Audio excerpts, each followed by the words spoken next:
আজকে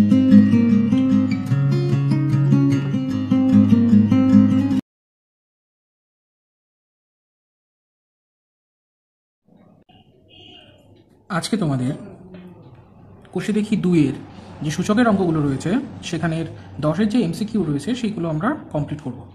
আগের অঙ্কগুলো আগের ভিডিওতে দেওয়া আছে, তোমরা একবার দেখে এসো, তারপর এই অঙ্কগুলোতে আসো, তোমাদের সুবিধা হবে বুঝতে। দেখো 10-এর যে অঙ্কটা দেওয়া আছে 0.243 to the power 0.2 into 10 to the power 0.6, এটাকে আমাদের সিম্পলিফাই অর্থাৎ ভাঙাতে হবে। দেখো আমাদের ফার্স্টে এই পয়েন্ট তুলতে হবে। পয়েন্ট তোলার জন্য কি করব, 243 এই পয়েন্ট তুলতে গেলে কী হবে, নিচে কটা শূন্য বসবে, 1 2 3, একের পিছনে দুটো শূন্য, বাস পয়েন্ট উঠে গেল। এবার 0.2টা কী করবো, সেমভাবে এটা কি 0 তুললে কত হবে, 2/10। এবার আমাদের এই যে 0.6-এর পাওয়ারটা আছে এটাকে তুলব, তাহলে 10 টু দি পাওয়ার 6/10, সবগুলো পয়েন্ট আমরা উঠিয়ে দিলাম। এবার দেখো 243-কে আমরা কি লিখতে পারি, 243-কে যদি আমরা ভাঙি তাহলে দেখো 5 দিয়ে যদি আমরা ভাঙি, 243-কে আমাদের কি করতে হবে, উৎপাদকে বিশ্লেষণ করবো। এটাকে যদি উৎপাদকে বিশ্লেষণ করি কত দিয়ে যাবে, দেখো 4 আর 2 6, 6 আর 3 9, অর্থাৎ 3 দিয়ে যাবে। তোমরা হয়তো এই ক্যালকুলেশনটা বোঝো, যোগ করে যদি 9 আসে সেটাকে আমরা 3 দিয়ে ভাগ করতে পারি, তাহলে এটা 3 দিয়ে উৎপাদকে বিশ্লেষণ করতে পারি। 3 8 24, 3 1 3, অর্থাৎ 81। এটাকে আবার 3 দিয়ে করতে পারি, 3 2 6, 3 7 21, তাহলে 27, আবার 3 9 27, তারপর আবার কি হলো, 3 3 9, কটা 3 আসছে, 5টা 3 আসছে। তাহলে এখানে লিখতে পারি আমরা 3 টু দি পাওয়ার 5 বাই, এটা কি লিখতে পারি 3 টু দি পাওয়ার 10 কিউব, অর্থাৎ 3টে 10 গুণ করলেই তো 1000 হয়, তার জন্য আমরা লিখলাম কি 10 কিউব, ব্র্যাকেট দিয়ে 2/10 ইন্টু 10 টু দি পাওয়ার 6/10, যেমন আছে তেমন লিখে দিলাম। এবার দেখো এই যে এই পাওয়ারটা এর সাথেও গুণে আছে, এর সাথেও গুণে রয়েছে, যেহেতু ব্র্যাকেটের বাইরে, তাহলে আমরা কি করব, 3 to the power 5 into 2/10, 10 to the power cube into 2/10, bracket close, into 10 to the power 6/10। এখানে দেখো এই 5 দিয়ে যদি আমরা কাটাকুটি যাচ্ছে, 5 দিয়ে 10কে কাটি, তাহলে 5 দুগুণে 10 এবং 2 2 কেটে গেল, আর কিছু বাকি নেই, এখানে শুধু 3 পড়ে আছে। এবার এই জায়গাটা ভালো করে লক্ষ্য করো, দেখো এখানে কী হচ্ছে, 3 দিয়ে 10কে কাটবে না, 3 আর 10 কাটাকুটি যাবে না, তাহলে 3 এবং 10কে যদি আমরা গুণ করি, 3 এবং 2কে, এই 3 এবং 2কে যদি গুণ করি, 3 এবং 2কে গুণ করলে হচ্ছে 6, 6/10, 10 টু দি পাওয়ার 6/10, এটা আলটিমেটলি কী হয়ে যাচ্ছে, 10 টু দি পাওয়ার 6/10। তা তবুও দেখে নাও একবার কীভাবে হচ্ছে, ইন্টু 2/10, এটাকে যদি আমরা গুণ করি, 3 দুগুণে 6, 6/10, তাহলে দেখো এটা সেম হয়ে যাচ্ছে না, 10 to the power 6/10, 10 to the power 6/10। তাহলে আমরা কি করব, এই সম্পূর্ণটা এবং এই সম্পূর্ণটা কেটে দেবো, তাহলে আমাদের কি পড়ে থাকছে, শুধু 3। তাহলে এটার এমসিকিউর অ্যান্সার হবে কত, 3। বুঝতে পারলে আশা করি। দেখো তোমাদের 10-এর 2-এর অঙ্কটি কী বলেছে, 2 two the power half, 2 two the power minus half, 16 two the power half, এটাকে আমাদের মাল্টিপ্লাই করতে বলেছে সবগুলো। তাহলে করি, এটা হবে কই, যেমন আছে তেমন বসিয়ে দিলাম, 2 টু দি পাওয়ার -1/2। এবার এই 16কে আমরা যদি ভাঙাই তাহলে কি লিখতে পারি, ধরো 16কে আমরা 2 দিয়ে যদি ভাঙাই, তাহলে 8 দুগুণে 16, 4 দুগুণে 8, 2 দুগুণে 4, তাহলে কটা 2 হচ্ছে এখানে, 4টে 2। তাহলে 2-এর উপরে আমরা লিখতে পারি 2 two the power 4, 2 two the পাওয়ার 4 লিখে এর উপরে যে পাওয়ারটি রয়েছে সেটা বসিয়ে দিলাম। ঠিক আছে, বুঝতে পারলে। এইবার দেখো 2 two the power half into 2 two the power minus half. এবার দেখো এটা কাটাকুটি যাচ্ছে কি করে, এই যে পাওয়ারের সাথে এটা তো গুণ অবস্থায় রয়েছে, তাহলে এটাকে যদি কাটি কত হয়, 2 দুগুণে 4, তাহলে এখানে কত, 2 আছে, তাহলে 2 টু দি পাওয়ার এখানে কত হচ্ছে, 2 স্কোয়ার হয়ে যাচ্ছে কাটাকুটি করে। এবার দেখো বেসগুলো সব সমান, এখানেও 2, 3টে বেস দেখো সমান, তাহলে বেস সমান হলে সূচকের নিয়ম অনুসারে পাওয়ারগুলোকে কি যোগ করতে হয়, হাফ প্লাস মাইনাস হাফ, যেহেতু মাইনাস রয়েছে এটা ব্র্যাকেটে রাখলাম, প্লাস 2। এইবার আমরা এটাকে পাশে ভগ্নাংশে যোগ করে নেব। দেখো হাফ এরপর এখানে কি রয়েছে প্লাস এবং মাইনাস, প্লাসে মাইনাসে কি হয় মাইনাস, মাইনাস হাফ এবং প্লাস 2, তাহলে এটা এলসিএম করলে কত হচ্ছে 2 2 আর এখানে 1 আছে তাহলে 2, তাহলে 2 এর সাথে 2 ক্যান্সেল হয়ে যাচ্ছে, 1 পড়ে আছে মাইনাস 2 এর সাথে 2 ক্যান্সেল, 1 পড়ে থাকবে, এখানে কত আছে 1, তাহলে এখানে কত হচ্ছে 2 একে 2 2 দুগুণে 4, তাহলে এখানে আলটিমেটলি কত হলো 4 আর এদিকে হচ্ছে 1 অর্থাৎ 5 এবং মাইনাস 1, তারপর এখানে কত হয়ে গেল 4/2, এখানে 2, তাহলে এই সম্পূর্ণটা ক্যালকুলেশন করে আসলো কত 2, তাহলে আমরা কি লিখব 2 এর উপরে 2 আর 2 স্কোয়ার এবং অ্যান্সার কত হয়ে গেল 4, তাহলে আমাদের 10-এর 2-এর যে এমসিকিউ অ্যান্সার রয়েছে সেটা আসবে কত 4। এবার 3-এর অঙ্কটিতে চলে যাব। দেখো যে 3-এর অঙ্কটা রয়েছে তোমাদের 4x এবং 8 কিউব, আমাদের এই x এর মান বার করতে হবে। আমাদের প্রশ্ন হলো x এর মান কত, তাহলে আমরা 4কে কি লিখতে পারি 2 square two the power x, 8 কিউবকে কি লিখতে পারি 8কে কি লিখতে পারি 8কে যদি আমরা ভাঙাই 2 দিয়ে 4 দুগুণে 8 এবং 2 দুগুণে 4 অর্থাৎ 3টে 2 হচ্ছে, তাহলে 2 cube two the power cube এরকম লিখতে পারি। এবার দেখো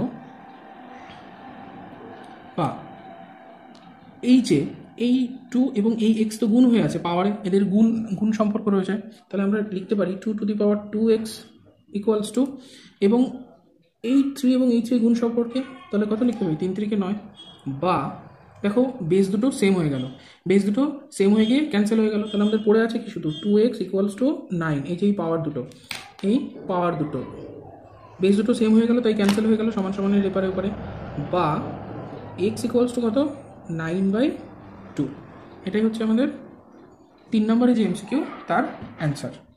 করে বুঝতে পারলে দেখো তোমাদের 4-এর অঙ্কটি কি বলেছে 2 two the power -x equals two 1/7 হলে 20 টু দি পাওয়ার 2x এর মান কত, তাহলে আমাদের এই জায়গাটি নিয়ে অঙ্কটি শুরু করতে হবে।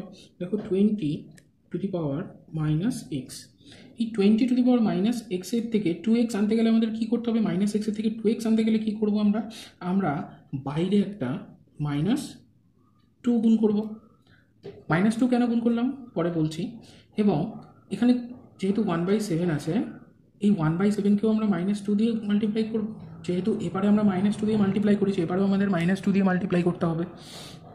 বা এবার দেখো এই গুণের সময় কি হয় চিহ্নগুলো গুণ হয়, মাইনাসে মাইনাসে কি হয়ে গেল প্লাস, তাহলে 22x, x এর সাথে 2টা গুণ হয়ে গেল 2x হয়ে গেল, এ দেখো এসে গেল আমাদের 22x সমান সমান এটা কি হবে এটা 1/7 টু দি পাওয়ার -2, এটা ডাইরেক্ট আমরা লিখে দিতে পারি 49। এবার এই 49টা কী করে এলো 1/7 থেকে সেটা বুঝে নাও, 1/7 টু দি পাওয়ার -2, তাহলে এই -2টা এর সাথে গুণ আছে এর সাথে গুণ আছে, তাহলে লিখতে পারি এইভাবে -2 7/2, তাহলে সুতরাং একের আমরা যাই স্কোয়ার করি না কেন কি সেটা একই থাকে, এবং উপরে এখানে কি রয়েছে 7 টু দি পাওয়ার -2, সূচকের নিয়ম অনুযায়ী সারে কি হয় ওপরে চলে গেলে চিহ্নটা পাল্টে যায়, এখানে যদি মাইনাস থাকে ওপরে গিয়ে প্লাস হয়ে যায়, এখানে প্লাস থাকলে ওপরে গিয়ে মাইনাস হয়ে যায়, তাহলে 7 টু দি পাওয়ার -2 ওপরে চলে গেলে কি হয়ে যাচ্ছে 7 স্কোয়ার হয়ে যাচ্ছে, 7 স্কোয়ার সমান সমান কত 49, তাই আমরা লিখে দিলাম 49।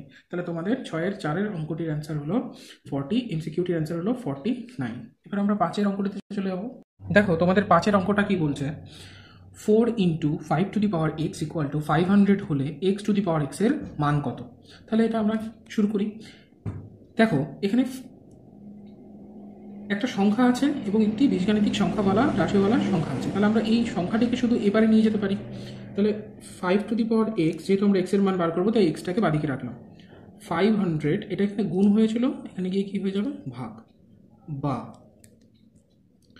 5 টু দি পাওয়ার x 4 দিয়ে যদি 500কে ভাগ করি তাহলে হবে কত 125, দেখো বা 5 to the power x equals to 125কে আমরা কীভাবে লিখতে পারি দেখে নাও, 5 দিয়ে যদি ভাগ করি 5 দিয়ে ভাগ করলে হচ্ছে 5 25 125, আবার 5 5 25, তাহলে কটা 5 হলো এখানে 3টে 5 হচ্ছে, তাহলে 5 কিউব লিখতে পারি আমরা, 5 কিউব মানে 125, তারপরে দেখো এখানে বেস দুটো আবার সমান হয়ে গেল তাহলে ক্যান্সেল হয়ে গেল, তাহলে পড়ে থাকছে কি আমাদের x ইকুয়ালস টু 3, ঠিক আছে x ইকুয়ালস টু 3 মানে কত, দেখো এখানে বলেছে x two the power x এর মান কত, x two the power x এর মান বের করবো কিভাবে, সুতরাং x two the power x সমান সমান কী হবে, এক্সের মান তো 3, তাহলে 3^3, তাহলে 3^3 অর্থাৎ 3 এর কিউব মানে কত 27, তাহলে এক্সের মান কত 27। বুঝতে পারলে আশা করি। দেখো তোমাদের 11-র 1-এর অঙ্কটি কি বলেছে, 27x ইকুয়ালস টু 81y হলে x/y মান কত, মানে x এবং y এর আমাদের মান বার করতে হবে। খুবই সহজ, দেখে নাও। 27কে আমরা কি লিখতে পারি, একটু আগেই করেছিলাম 3³ x। 81কে আমরা কি লিখতে পারি 3^4। 81কে যদি তোমরা ভাঙাও 27, 9, 3, দেখো 4টে 3 হলো, তাই 3^4 লিখলাম এবং বাইরে যে y পাওয়ারটি রয়েছে সেই পাওয়ারটি লিখে দিলাম। বা এবার দেখো কি করব, এই 3 আর x তো গুণ সম্পর্কে আছে, তাহলে গুণ করে দিই 3x, এবং 4 আর y গুণ সম্পর্কে রয়েছে, তাহলে এটাও লিখে দিই 4y। তাহলে দেখো আবার বেস দুটো সমান হয়ে গেল, ক্যান্সেল হয়ে গেল, তাহলে কি পড়ে আছে শুধু 3x ইকুয়ালস টু 4y। তাহলে আমাদের এবার x এবং y এর মান বার করতে হবে। তাহলে xটাকে এবারে রেখে y এখানে গুণ হয়ে আছে, yটাকে এবার আনতে হবে, yটা গুণ হয়ে আছে, এবার আসলে কি হবে ভাগ, 4টা এখানে গুণ হয়ে 3টা এখানে গুণ হয়ে রয়েছে, এবারে নিয়ে গেলে কি হবে ভাগ। ঠিক আছে, বুঝতে পারলে। তাহলে দেখো x এর মান কত 4, y এর মান কত 3। এটাকে যদি আমরা কোনো ভগ্নাংশকে যদি আমরা অনুপাতে লিখি কেমন লিখবো, x/y সমান সমান x এর মান কত 4 এবং ইস্টু দিয়ে y এর মান কত 3, তাহলে 4:3 আমাদের আনসার বেড়ে গেল 1-এরটা। দেখো তোমাদের 11-র 2-এর অঙ্কটা কি বলেছে, তোমাদের একটি সমীকরণ দেওয়া আছে 5 টু দি পাওয়ার প্লাস 0.01 এর whole square minus 5 to the power 5 minus 0.01 এর whole square equals to 5x। তোমাদের এখান থেকে কী করতে হবে, x এর মানটা বের করতে হবে সমাধান করে। দেখো তোমাদের এই অঙ্কটি করার আগে তোমাদের একটি সূত্র জানতে হবে, সেটা হচ্ছে কি 4ab সূত্র। তোমরা ক্লাস 8-এ করেছো 4ab সূত্র। 4ab সূত্র করলে কি হয়, a plus B whole square minus a minus B whole square, এটা হচ্ছে 4ab সূত্র। তোমরা যদি এই অঙ্কটা লক্ষ্য করো অনেকটা এই সূত্রের আকারে লেখা আছে। দেখো a plus B whole square minus a minus B whole square, এটা পুরো 4ab সূত্রে বসানো আছে। তাহলে আমরা এইটা থেকে এইটাই আসতে পারি, 4ab ডাইরেক্ট আসতে পারি। তাহলে এখানে সূত্রের নিয়ম অনুসারে আমরা কি করব, দেখ 4 আর এখানে a মানে কত, a মানে হচ্ছে 5 টু দি পাওয়ার 5, কিন্তু এখানে a মানে হচ্ছে 5 টু দি পাওয়ার 5, b মানে কত, b মানে হচ্ছে 0.01, এটা হচ্ছে b। তাহলে ইকুয়ালস আমরা কি লিখে দিতে পারি 5 টু দি পাওয়ার x। ঠিক আছে, বুঝতে পারলে 5 টু দি পাওয়ার x। তাহলে এবার বা আমরা এই পয়েন্টটাকে তুলবো, পয়েন্টটা না তুললে আমরা কাজ করতে পারবো না। দেখো 4 into 5 to the power 5 into 1 by point তুললে কত হবে এখানে 100 ইকুয়ালস টু 5x। দেখো এই 4 দিয়ে 100কে কাটাকুটি যাচ্ছে, 4 দিয়ে যদি 100কে কাটি তাহলে কত হচ্ছে 25। ঠিক আছে, তাহলে এটা কাটাকুটি হওয়ার পর এখানে কি পড়ে থাকছে 5 to the power 5 by 25 equals to 5x। তাহলে দেখুন এভাবে লিখছি 5 টু দি পাওয়ার 5 বাই 25কে আমরা কি লিখতে পারি 5 স্কোয়ার লিখতে পারি, সমান সমান 5x, 5 to the power x। এবার দেখো আমরা সূচকের নিয়ম অনুসারে জানি বেস যদি সমান থাকে পাওয়ারগুলো ভাগের সময় বিয়োগ হয়। তাহলে দেখো এখানে বেস সমান আছে, দুটোই 5 আছে এবং পাওয়ারগুলো কি করবো তাহলে বিয়োগ। তাহলে 5-এর থেকে 2 বিয়োগ করলে কত পড়ে থাকে 3, 5³ equals to 5 to the power x। তাহলে দেখো এখানে আবার সেই বেস সমান হয়ে গেল। তাহলে এখানে কি হলো 3 টু দি পাওয়ার x পড়ে আছে, তাহলে x সমান সমান ঘুরিয়েও লিখতে পারি 3, সুতরাং এখানে x ইকুয়ালস টু 3। আমাদের সমাধান করে x ইকুয়ালস টু 3 বেরোলো। ঠিক আছে, বুঝতে পারলে। দেখো 3-এর অঙ্কটা আমি তোমাদের কপি করে নিয়েছি। 3 into 27 two the power x equals two 9 two the power x plus 4 হলে x এর মান বের করতে হবে। আমাদের এখান থেকে আবার আগের মতো x এর মানটা বের করতে হবে। দেখো কীভাবে করি, বা 3 ইন্টু 27কে কী লিখতে পারি 3³ এগুলো তোমরা মনে রাখবে, প্লাস 9কে আমরা কি লিখতে পারি 3 স্কোয়ার লিখতে পারি, 3 স্কোয়ার প্লাস x প্লাস 4। বুঝতে পারলে। এবার পরের স্টেপে কী করবো, পাওয়ারগুলো গুণ করে দেবো। 3 ইন্টু এই 3 এর সাথে এই এক্সটা কী হয়ে আছে গুণ, তাহলে এখানে কী হবে 3x ইকুয়ালস টু এই 2 এর সাথে এক্সটা গুণ হয়ে আছে, তাহলে এটা হবে 2x প্লাস 4 দুগুণে 8। বুঝতে পারলে? এই 2 এর সাথে এই 4টা গুণ হলো, একবার x গুণ হলো, একবার 4 গুণ হলো। এবার দেখো কি করতে হবে আমাদের, এখানে 3 রয়েছে, এখানেও 3 রয়েছে, বেস সমান গুণ সম্পর্কে থাকলে পাওয়ারগুলো যোগ হবে। এখানে 3-এর উপরে কিছু নেই মানে কত আছে? 1 আছে। তাহলে আমরা লিখতে পারি 3 to the power 1 plus 3x equals to 3 to the power 2x plus 8। বাস দেখো আবার বেসগুলো সমান হয়ে গেল। তাহলে আমাদের কাছে পড়ে আছে কি 1 plus 3x equals to 2x plus 8। ঠিক আছে? বা এবার দেখো আমাদের এখান থেকে x এর মান কত সহজেই বেরিয়ে যাচ্ছে। 3x, x এর মান বের করবো, তাই xটাকে এপারে রাখছি, 3x এবং 2xটাকে এপারে নিয়ে আসলাম। তাহলে কত হয়ে গেল? -2x। 8 ছিল, এখানে -1 প্লাস 1টাকে এপারে নিয়ে গেলে কি হয়? -1। তাহলে x সমান সমান কত হচ্ছে? 7। ঠিক আছে, x সমান সমান কত হলো? 7। বুঝতে পারলে আশা করি x এর মান। দেখো তোমাদের 4-এর অঙ্কটি কি বলা আছে? 3√1/64 টু দি পাওয়ার হাফ। এবার দেখো আমরা কিভাবে করি অঙ্কটি। এই 64 যেটা রয়েছে সেটাকে আমরা ভাঙাবো 1/64। 164কে আমরা যদি ভাঙাই কত আসবে?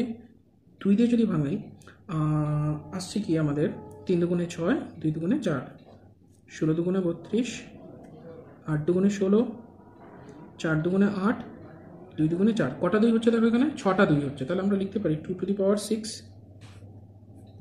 Two the power half. এবার দেখো এই যে হাফটা এই 1-এর সাথেও গুণ আছে, তাহলে হাফ, এবং এই 2 টু দি পাওয়ার 6-এর সাথে হবে 1/2। এবার দেখো 1-এর পাওয়ার যাই হোক না কেন 1ই হবে, 1। এবং এখানে দেখো এই 2 এবং এই 6 কাটছে, এখানে কি পড়ে থাকছে? 3। এখানে পড়ে থাকছে 3, তাহলে 2 কিউব, 1/2 কিউব। এবার দেখো কি বলেছিলাম যে ওপর নিচে থাকলে নিচের 2 টু দি পাওয়ার কিউবটা যদি ওপরে উঠে যায় সাইনটা চেঞ্জ হয়ে যাবে। তাহলে 3 টু দি পাওয়ার 3√কিউব, কিউবটা কী হয়ে যাবে? মাইনাস, এখানে প্লাস হয়ে আছে, উপরে গিয়ে মাইনাস হয়ে যাবে, 1টা নিচে চলে আসলো, এটা 2 two the power minus cube হয়ে গেল। এবার এখানে এই 3টা কি গুণ হয়ে রয়েছে, এটাকে যদি আমরা নিই -3 ইন্টু এটা এপারে গিয়ে সূচকের নিয়ম অনুসারে কি হয়ে যায়? 1/3 হয়ে যায়। তাহলে দেখো এখানে কি হচ্ছে? 1/3 হলে এই 3 এবং এই 3 কেটে যাচ্ছে এবং পড়ে থাকছে কি 2 two the power -1। 2 two the পাওয়ার -1কে আমরা কি লিখতে পারি? হাফ। কেমন করে? সূচকের যে নিয়মটি রয়েছে তোমরা দেখবে,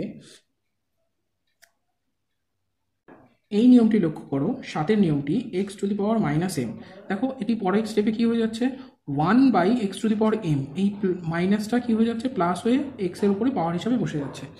এরকম সেমভাবে আমাদের এখানে 2 এর উপরে যেমন -1 আছে, তাহলে এটাকে আমরা পরের স্টেপে কি লিখতে পারি? 1/2 টু দি পাওয়ার 1। এখানে 1 পাওয়ার লেখার দরকার নেই, তাহলে কত হচ্ছে এখানে? হাফ। ঠিক আছে, বুঝতে পারলে? তাহলে এখানে অ্যান্সার হয়ে গেল হাফ। এবার আমরা 5-এর অঙ্কে চলে যাব।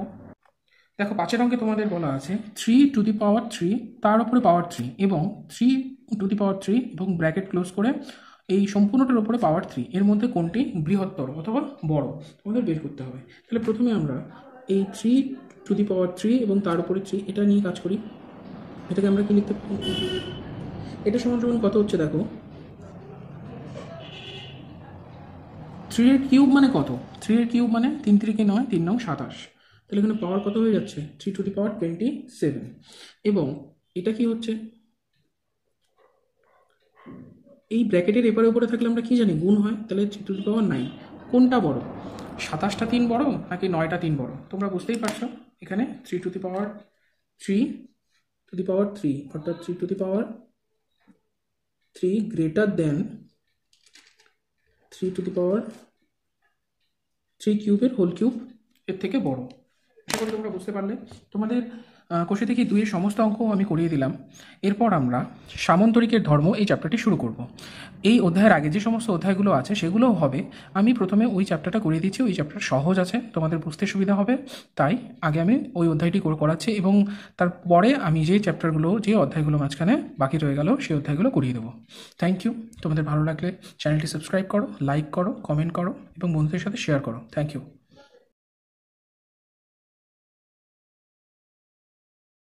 10